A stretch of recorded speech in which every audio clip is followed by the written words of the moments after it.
নমস্কার বন্ধুরা, রানু রান্নাঘরে আপনাদের সবাইকে স্বাগত। বন্ধুরা, অন্য দিনের মতো আজও একটা অন্য রেসিপি নিয়ে চলে এসেছি আপনাদের সামনে।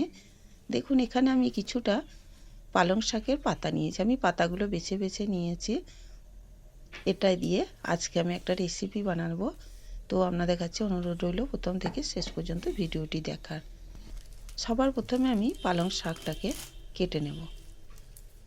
তো খুব ঘন ঘন করে কাটবো না, আবার খুব বড়ও রাখবো না। দেখুন, মিডিয়াম করে আমি কেটে নিচ্ছি পালং শাকগুলোকে। তো পুরো শাকটাকেই আমি কেটে নেব। তো পুরো শাকটাকেই আমি কেটে নিয়েছি। দেখুন, এরকম সাইজ করেছি। খুব ঘনও করিনি, আবার খুব বড় বড়ও করিনি। তো ধুয়ে পরিষ্কার করে নেওয়ার পরে এইবার আমি এর মধ্যে সমস্ত উপকরণগুলো দিয়ে দেব। এখানে আমি একটু মুগের ডালকে একটু আগে থেকে ভিজিয়ে রেখে দিয়েছিলাম, সেই ডালটাকে এর মধ্যে দিয়ে দিলাম। একটু পেঁয়াজ কুচো দিয়ে দিলাম এর মধ্যে, আর দিলাম একটু লাল লঙ্কার গুঁড়ো, একটু সামান্য হলুদ দিলাম, স্বাদ মতো লবণ দিয়ে দিলাম, আর দিলাম একটু মিষ্টি, একটু সামান্য চিনি দিলাম, একটু আদা রসুনের পেস্ট দিলাম অল্প করে। এইবার সমস্ত কিছু একসাথে ভালো করে মাখিয়ে নেব।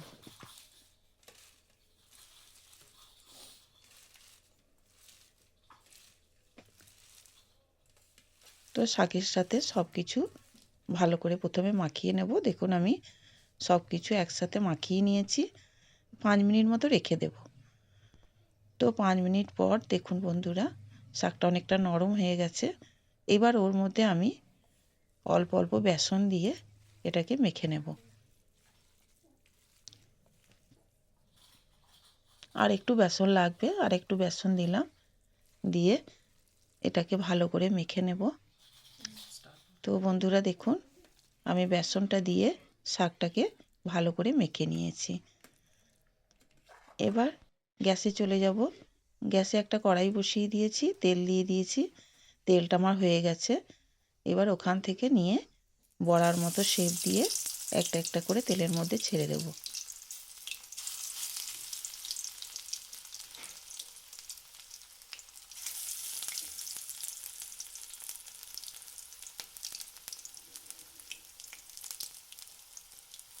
তো দেখুন, আমি এগুলোকে বড়ার মতো শেপ দিয়ে তেলের মধ্যে ছেড়ে দিয়েছি। আমার এক পিঠ হয়ে গেছে। এবার আস্তে আস্তে উল্টে দেব।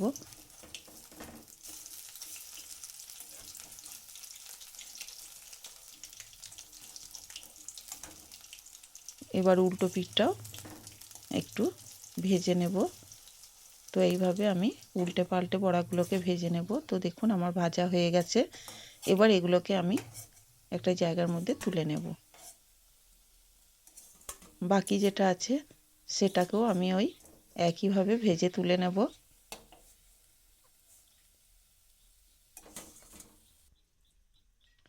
বাকিটাও দিয়ে দিব একইভাবে, দিয়ে ওই একই রকমভাবে ভেজে তুলে নেব। তো বন্ধুরা, আপনারা পালং শাক তো অনেক রকমভাবে খেয়েছেন। একবার এই রেসিপিটা বানিয়ে দেখবেন। আশা করি আপনাদের ভালো লাগবে। ভালো লাগলে অবশ্যই কমেন্ট করবেন, একটা লাইক আর প্রচুর প্রচুর শেয়ার করে দেবেন। চ্যানেলে নতুন বন্ধু থাকলে যেন চ্যানেলটিকে অবশ্যই সাবস্ক্রাইব করে দেবেন। তাহলে দেখুন, বাকি বড়াগুলো সব ভাজা হয়ে গেছে। এবার ওই কড়াইয়ের মধ্যে আরেকটু তেল দিয়ে দিলাম। দিয়ে দিলাম দুটো গোটা জিরে, সাদা জিরে ফোড়ন দিয়ে দিলাম। ফোড়নটা হয়ে গেছে। এবার ওর মধ্যে একটা পেঁয়াজ কুচো দিয়ে দিলাম। পেঁয়াজটাকে একটু সামান্য লালচে করে ভেজে নেব। পেঁয়াজটা দেখুন একটু লালচে করে ভেজে নিয়েছি। এবার ওর মধ্যে দিয়ে দেব একটু লাল লঙ্কার গুঁড়ো, আর সামান্য একটু কাশ্মীরি লঙ্কার গুঁড়ো, আর দেব ওর মধ্যে একটু হলুদ। এবার দিয়ে এটাকে ভালো করে নাড়াচাড়া করে নেব। তো এটাকে একটু নাড়াচাড়া করে নিয়েছি। এবার আমি এর মধ্যে দিয়ে দেব একটা বড় সাইজের টমেটোকে কুচিয়ে রেখেছিলাম, টমেটোটা দিয়ে দিলাম।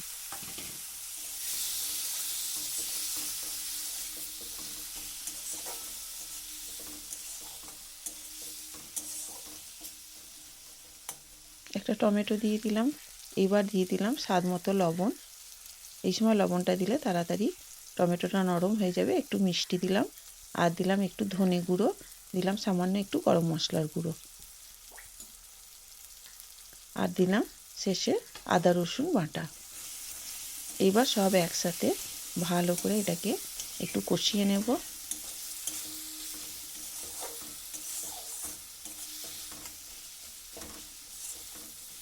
একটু মশলাটাকে সব কিছু দিয়ে ভালো করে একটু কষিয়ে নেব। দেখুন টমেটোটা অনেকটা নরম হয়ে গিয়েছে। একটু সামান্য জল দিয়ে দিলাম যাতে সব কিছু ভালোভাবে সুন্দরভাবে কষানো হয়ে যায়, টমেটোটাও নরম হয়ে যায়। সেই জন্য একটু সামান্য জল দিয়ে একটু ঢাকা দিয়ে দিলাম। কিছুক্ষণ পর ঢাকনাটা খুলে নিলাম। তো টমেটোটাও নরম হয়ে গেছে, মশলাটাও আস্তে আস্তে কষানো হয়ে যাবে একটু নাড়াচাড়া করলেই। এইভাবে নাড়াচাড়া করতে করতে মশলাটাকে কষিয়ে নেব। আস্তে আস্তে মশলা থেকে তেল ছেড়ে দেবে।